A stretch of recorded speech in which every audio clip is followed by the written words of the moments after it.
Igama lami nginguNtombi Ngwakashawe, ngihlala eZinambeni extension 16.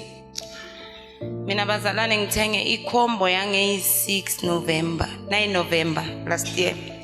Emsebenzini bekungekho mnandi, bese bacabana nami, sebenza la eKlefanteni emafemini. Abelungu bebacabana nami ngingedwa. Bekunezimpukane ezi-2 ezingilandelayo. Ziba khona endlini, zibonakala futhi emsebenzini. Uma ke zabonakala emsebenzini, abelungu bacabana nami. Ngize la ngathenga e-ofisini ngathenga ikhombo. Ngathenga ikhalenda, itswayi, anointing oil namanzi. Ngicale ukusebenzisa amanzi netswayi, ukustima, ukhasha ekhaya, konke kwaphela. Emsebenzini yonke into iright, bengilunywa umzimba wonke, ekhaya singalali, ngihlala nomfana wami one-16 years. Kunezinto ezihamba phezu kwendlu.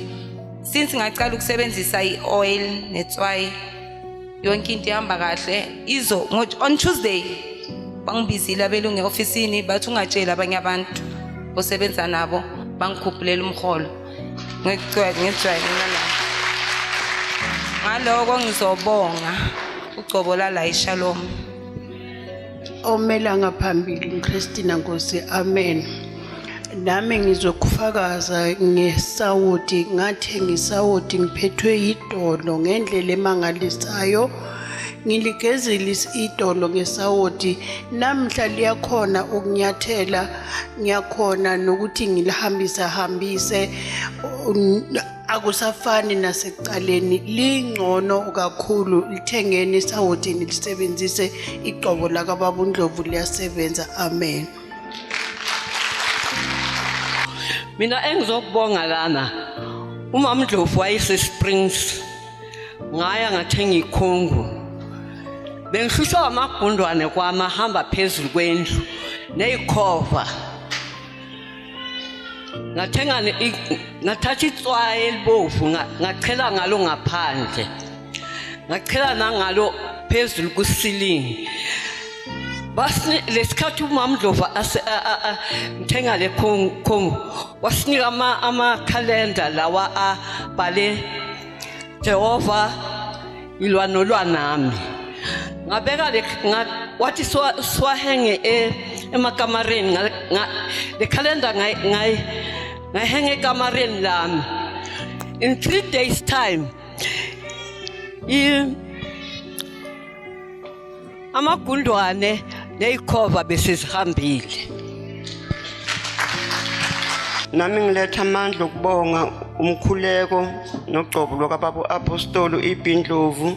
Umehluko ngiyawubona empilweni yami nge-anointing, calendar netswayi.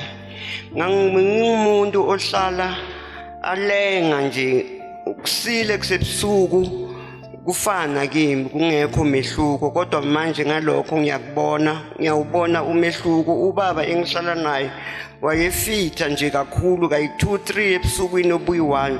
Since ngacala ukusebenzisa lezo zinto, lokufita kuncamukile, kuye kwavela futhi emalangeni.